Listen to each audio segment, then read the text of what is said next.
बिस्मिल्लाहिर्रहमानिर्रहीम अस्सलाम वालेकुम। आज की हमारी वीडियो बहुत ही इंपॉर्टेंट है और ये सेल्फ़ एन्यूमरेशन यानी खुद शुमारी से मुतल्लिक है। बहुत से गवर्नमेंट एम्प्लॉइज़ इससे फ़ायदा हासिल कर सकते हैं और बहुत से ऐसे लोग जो किसी काम काज के सिलसिले में मसरूफियात की वजह से न्यूमरेटर्स को टाइम नहीं दे सकेंगे, तो वो इससे फ़ायदा हासिल कर सकते हैं।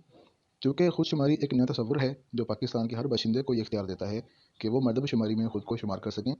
जैसे मरदमशुमारी घराना की बुनियाद पर होती है, उसी तरह खुद शुमारी भी घराना की बुनियाद पर ही करनी है।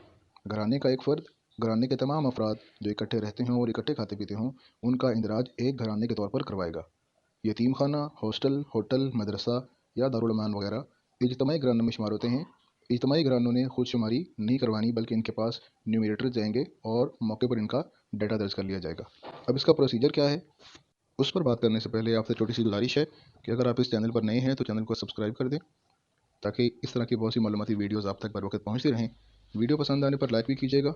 आपके कोई क्वेश्चंस हों तो कमेंट सेक्शन में पूछ लीजिएगा, और वीडियो से फ़ायदा पहुँचे तो दूसरों के साथ से शेयर भी कीजिएगा, ताकि ज़्यादा से ज़्यादा लोग सेल्फ न्यूमरेशन कर सकें। मैं कोशिश करूँगा कि बहुत से कंसेप्ट्स आपको साथ ही साथ क्लियर करता जाऊँ, लेकिन फिर भी वक्त की शॉर्टेज की वजह से अगर कोई कंसेप्ट रह जाएँ तो आप कमेंट सेक्शन में पूछ सकते हैं। आपको सेल्फ न्यूमरेशन का लिंक डिस्क्रिप्शन में भी दे दिया जाएगा। आप गूगल क्रोम ओपन करेंगे और उसमें self.pbs.gov.pk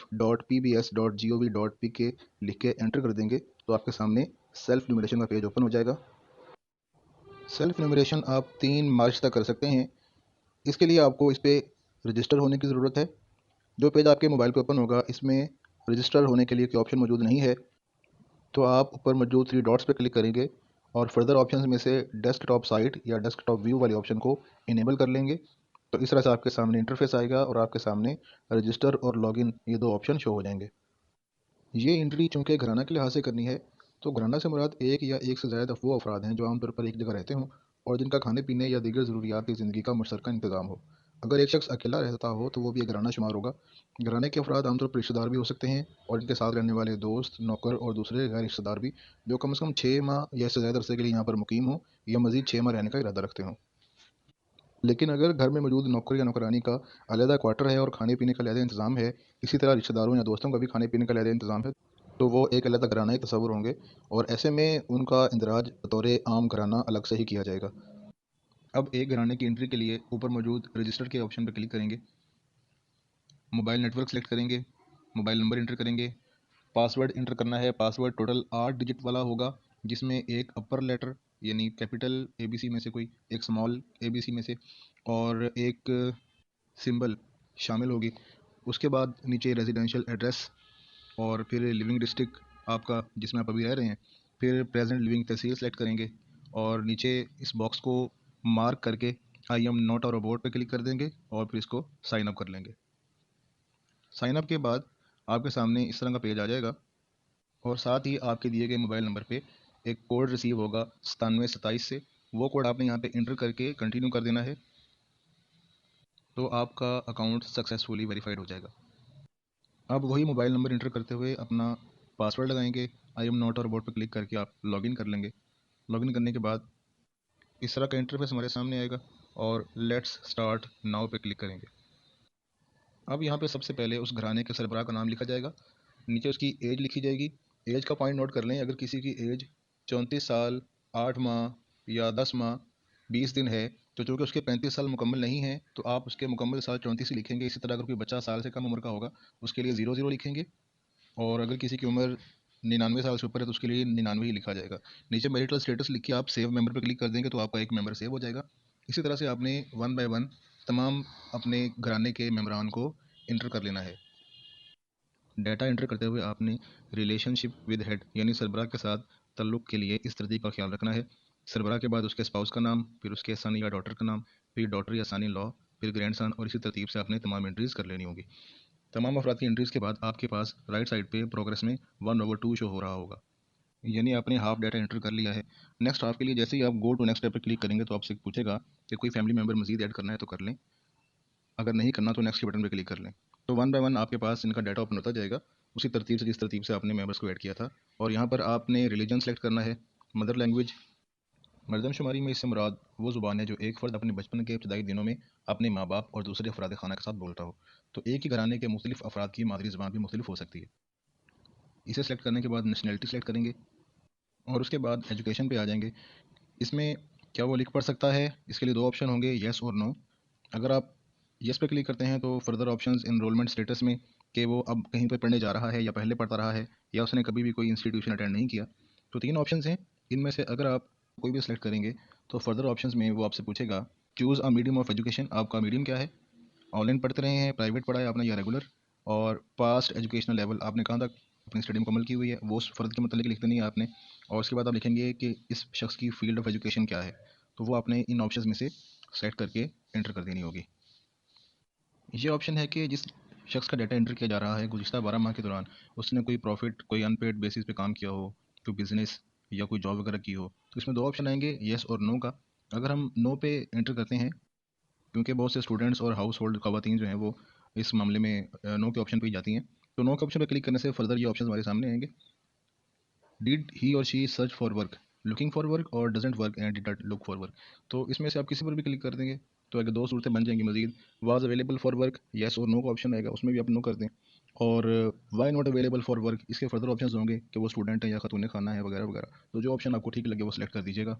और अगर आप किसी ऐसे शख्स का डाटा एंटर कर रहे हैं जिसके लिए एम्प्लॉयमेंट वाला ऑप्शन आपने येस करना है, तो उसे जब आप येस पे क्लिक करेंगे तो उसके लिए फर्दर ऑप्शन कुछ इस तरह से आएंगे। इनकी वन बाय वन डिटेल आपको बता देते हैं ताकि आप प्रॉपर तरीके से इसकी सिलेक्शन कर सकें। सबसे पहले एम्प्लॉई है, एक ऐसा फ़र्द जो पब्लिक या प्राइवेट सेक्टर के किसी एम्प्लॉयर के लिए काम करता हो और उसका बाकायदा मुआवजा लेता हो। ये मुआवजा कई इकसाम का हो सकता है, जैसे उजरत की शक्ल में, तनख्वाह की सूरत में, कमीशन की शक्ल में, टिप्स की सूरत में या जिन्स की शक्ल में, और वगैरह वगैरह। दूसरा ऑप्शन है सेल्फ एम्प्लॉय एग्रीकल्चर, एक ऐसा फ़र्द जो ज़राअत या मवेशी पालने या गला बानी के पेशे से ताल्लुक़ रखता हो और अपना फार्मिंग इंटरप्राइज चला रहा हो या अपने तौर पर लाइफ स्टॉक का कारोबार कर रहा हो, ताहम वो अपने ख़ानदान के अफराद से इन कामों में मदद ले सकता हो, जैसे कि मालिक काश्तकार, हिस्सादार काश्तकार या ठेकेदार काश्तकार या जानवरों का रखवाला।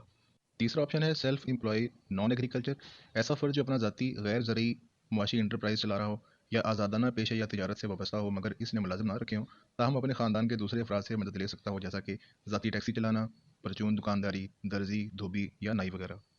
तीसरे नंबर पर आता है एम्प्लॉयर, यानी इसमें वो अफराद शामिल हैं जिन्होंने रेफरेंस पीरियड के दौरान ज़ाती मुनाफा या ख़ानदान के फ़ायदे के लिए कैश या अशया की सूरत में मुआवजा लेकर कोई काम किया हो। एक ऐसा ज़ाती काम या कारोबार जहाँ मुआवजा का दारोमदार बरह रास्त सामान की पैदावार और खिदमात की फराहमी से हासिल होने वाले मुनाफा पर या मुतवक्का मुनाफे पर होता हो। चौथा ऑप्शन है बगैर तनख्वाह लिए ख़ानदान की मदद करने वाला एग्रीकल्चर की फील्ड में, एक ऐसा फ़र्द जो अपने घर के किसी दूसरे फ़र्द या किसी रिश्तेदार के ज़रिए इंटरप्राइज मसलन फार्मिंग में बगैर किसी तनख्वाह या मुआवजे के काम कर रहा हो। पाँचवा पॉइंट है बगैर तनख्वाह के घराना के गैर ज़रूरी काम में मदद करने वाला, एक ऐसा फ़र्द जो अपने घराने के किसी दूसरे फ़र्द या किसी रिश्तेदार के गैर ज़रूरी इंटरप्राइज मसलन तिजारत में बगैर किसी तनख्वाह या मुआवजा के काम कर रहा हो। और सबसे आखिर पर आता है अप्रेंटिस, यानी ऐसा फ़र्द जो ट्रेनी के तौर पर किसी फैक्ट्री, वर्कशॉप या दफ्तर वगैरह में काम कर रहा हो और अपने काम का थोड़ा बहुत मुआवजा भी ले रहा हो। तो जिस शख्स के लिए आप ये फॉर्म फिल कर रहे हो उसको इन कैटेगरीज के मुताबिक आपने एक्यूरेटली सेलेक्ट करना है। इसके बाद माइग्रेशन वाली कैटेगरी में कंट्री ऑफ बर्थ, तो इसकी सिलेक्शन के बाद साथ ही वो डिस्ट्रिक्ट ऑफ बर्थ पूछ लेगा, आपने वो भी सिलेक्ट कर देना है। उसके नीचे आपसे वो पूछा जाएगा अर्बन एरिया या रूरल एरिया, वो भी आप सेलेक्ट कर देंगे। और उसके साथ ही how long have you lived in the current district, इस डिस्ट्रिक्ट में आप कब से रह रहे हैं। तो जो ऑप्शंस आपके सामने आएंगे इन ऑप्शंस का इंतखाब करते हुए आप सिलेक्शन करेंगे। और सबसे नीचे जो ऑप्शन है वो उस शख्स की फंक्शनल लिमिटेशन से मुतालिक है। इसमें भी दो ही ऑप्शन हैं, अगर लिमिटेशन है तो येस पे क्लिक करेंगे, अदरवाइज नो डिफ़िकल्टी पे क्लिक करेंगे। येस पे क्लिक करने से वो मज़ीद पूछेगा कि देखने में मुश्किल है, सुनने में, चलने में, बोलने में, कुछ चीज़ों को याद रखने में या ड्रेसिंग वगैरह धोने में। तो इसमें से मुतलका ऑप्शन में आप क्लिक करेंगे तो आगे मज़ीद तीन ऑप्शन देगा। तमाम ऑप्शन पे क्लिक करना ज़रूरी नहीं है, मुतलका पे क्लिक करें तो बताएगा कि something difficult, too much difficulty या कांट वर्क एट ऑल। जो एक्चुअल डिसेबिलिटी या फंक्शनैलिटी लिमिटेशन है उसे आप सेलेक्ट करेंगे, सेलेक्ट करने के बाद उसे सेव चेंजेस पे आपने क्लिक कर देना है। दूसरी सूरत यह है कि हम यहाँ पे नो डिफ़िकल्टी सेलेक्ट कर लेते हैं, तो नो डिफ़िकल्टी के बाद फर्दर कोई ऑप्शन नहीं है, तो सेव चेंजेस पे क्लिक करेंगे तो हमारा डाटा ये सेव हो जाएगा। जैसे ही हम वन बाय वन अपने तमाम अफराद का डाटा इस तरह से सेव कर लेंगे तो अब हमारे पास राइट साइड पे 2/2 डाटा शो हो जाएगा। अब हमें मज़ीद हाउसिंग की तरफ जाना है और वो डाटा एंटर करना है। गो टू नेक्स्ट स्टेप पे क्लिक करेंगे, फिर नेक्स्ट पे क्लिक करने से ये फर्दर ऑप्शंस हमारे सामने आएंगे। इनमें भी हमने वन बाय वन अपनी मुतल्लिक़ डिटेल्स प्रोवाइड करनी है।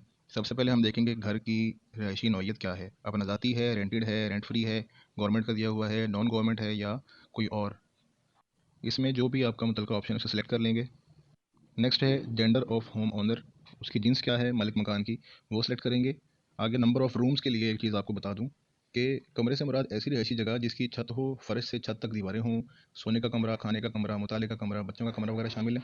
बावर्ची खाना, बैतुल खुला, बंद बरामदा, ड्योढ़ी, बालकनी, गुसलखाना, स्टोर रूम और मोटर गैराज वगैरह कमरे में शामिल नहीं होते। अलबत्ता अगर स्टोर रूम, मोटर गैराज या बंद बरामदा कमरे के तौर पर इस्तेमाल हो रहे हों तो इन्हें कमरा तस्वुर किया जाएगा। इसके मुताबिक ही आपने इनकी तादाद एंटर करनी है। नेक्स्ट ऑप्शन है घर की तमीर को कितना अर्सा हो चुका है। या तो ये लिखें, या फिर अगर घर की इमारत, आधे से ज़्यादा इमारत को कभी रिपेयर करवाया गया है तो उस रिपेयर को कितना अर्सा हो गया वो दर्ज कर दें। आगे किस तरह की उसकी वॉल्स हैं, इन ऑप्शन में से उसकी दीवारें सेलेक्ट कर लें, किस मटेरियल की बनी हुई हैं। इसमें एक ऑप्शन ये है कि घर की ज़्यादातर कमरे और बाउंड्री वाल में जो चीज़ इस्तेमाल हुई है उसे अपने मार्क करना है। इसी तरह छत में कौन सा मटेरियल आपने यूज़ किया है, तो मोस्टली घर की छत जिस मटेरियल की बनी हुई है आपने उसका इंतखाब करना है। ड्रिंकिंग वाटर इनसाइड है या आउटसाइड है, पीने के पानी की बात हो रही है, दूसरे इस्तेमाल के पानी की बात नहीं हो रही, उसको मुंतखब कर लें। कुछ लोगों के घरों का पानी पीने वाला नहीं होता तो वो आउटसाइड द हाउस को सेलेक्ट करेंगे। आगे है सोर्स ऑफ ड्रिंकिंग वाटर, तो ये ऑप्शन हैं जी, इनमें से किस सोर्स के थ्रू आप पानी इस्तेमाल करते हैं पीने वाला, उसे मुंतखब कर लेंगे। उसके बाद है लाइट सोर्स, कि आप रोशनी किस ज़रिए से हासिल करते हैं, तो इसमें से जो भी ज़रिया आपके पास ज़्यादा यूज़ होता है वो आप सेलेक्ट कर लेंगे। उसके बाद होम कुकिंग सोर्सेज, घर में खाना पकाने के लिए आपके पास कौन सा सोर्स यूज़ होता है, जो सोर्स आप यूज़ करते हैं उसे मुंतखब कर लें। टाइप ऑफ किचन फैसिलिटी में सेपरेट, शेयर्ड या नन का ऑप्शन है। इसके बारे में थोड़ी मालूमात ले लें कि अगर घर में बावर्ची खाने के तौर पर कोई कमरा यूज़ हो रहा है तो उसके लिए येस का ऑप्शन होगा। अदरवाइज़ अगर कोई कमरा मौजूद नहीं है और किसी ओपन एयर को बावर्ची खाना तस्वुर किया गया है तो वो हमारे ऑप्शन में नन आएगा। अगर एक ही घराना हो और अपने घर में वो किचन यूज़ करते हैं तो उसके लिए हम सेपरेट का ऑप्शन यूज़ करेंगे। लेकिन अगर एक घर में, एक चारदीवारी में एक से ज़्यादा घराने हों और तमाम घराने उस एक किचन को ही यूज़ करते हों तो फिर हम शेड वाले ऑप्शन को यूज़ करेंगे। नेक्स्ट हमें टाइप्स ऑफ बाथरूम और टाइप्स ऑफ टॉयलेट फैसिलिटी पर जाना है। इसमें एक ही घर में अगर सिर्फ एक ही वॉशरूम हो और एक ही टॉयलेट हो और तमाम घर वाले, तमाम घरानों वाले वही यूज़ करते हैं तो फिर हम इसको सेपरेट नहीं लिखेंगे बल्कि शेयर कर देंगे। लेकिन अगर घर में एक से ज़्यादा वॉशरूम और एक से ज़्यादा टॉयलेट हो तो फिर हम उसे सेपरेट ही रखेंगे। Toilet facility connected with, sewerage के साथ कनेक्टेड है, सेप्टिक टैंक या जो भी ऑप्शन है इनमें से इंतखाब कर लीजिएगा। और मोड ऑफ कम्युनिकेशन एक से ज़्यादा भी हो सकते हैं तो उनमें से एक या एक से ज़्यादा पर आप टिक कर दीजिएगा। नेक्स्ट तो पूछेगा एनी वन लिविंग अब्रॉड, कोई बाहर के मुल्क रहता है, येस और नो में से जो भी आप सेलेक्ट करेंगे उसके बाद आप सेव चेंजेस पर क्लिक कर देंगे तो आपका तमाम डाटा सेव हो जाएगा। इसके बाद वो आपसे पूछेगा कि जवाब दहिंदा की डिटेल्स बताइए। इस respondent member of house hold, क्या जवाब दहिंदा घराने का फ़र्द है। इसके बाद उसका नाम, रिलेशनशिप विद हेड यानी सरबराह से उसका रिश्ता क्या है या वो खुद सरबराह है। उसके फादर का नेम लिखेंगे। रिमार्क्स भले आप कुछ भी ना लिखें। तो यहाँ पर नीचे एडिट का ऑप्शन है, अगर आप एडिट करना चाहें तो अभी कर सकते हैं। एडिट सबमिट हाउस होल्ड पर क्लिक करने से पहले हो सकता है। इस पर क्लिक करने के बाद फिर एक बार आपसे वेरिफिकेशन पूछेगा। अगर आप इस पर यस पर क्लिक कर देंगे तो उसके बाद आप एडिट नहीं कर सकेंगे, जस्ट इसका प्रीव्यू देख सकेंगे।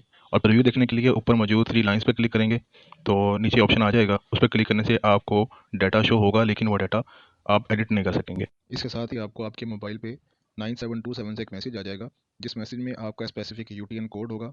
वो कोड आपने अपने पास महफूज रखना है और जब न्यूमरेटर आपके दरवाजे पर आएगा तो आपने जस्ट उसे वो यूटीएन नंबर बताना है, तो आपका तमाम डाटा जो आपने एंटर किया है वो न्यूमरेटर के पास शो हो जाएगा। उसके बाद आप उसे मज़ीद वेरीफाई करके अपना रिकॉर्ड ओके करवा देंगे।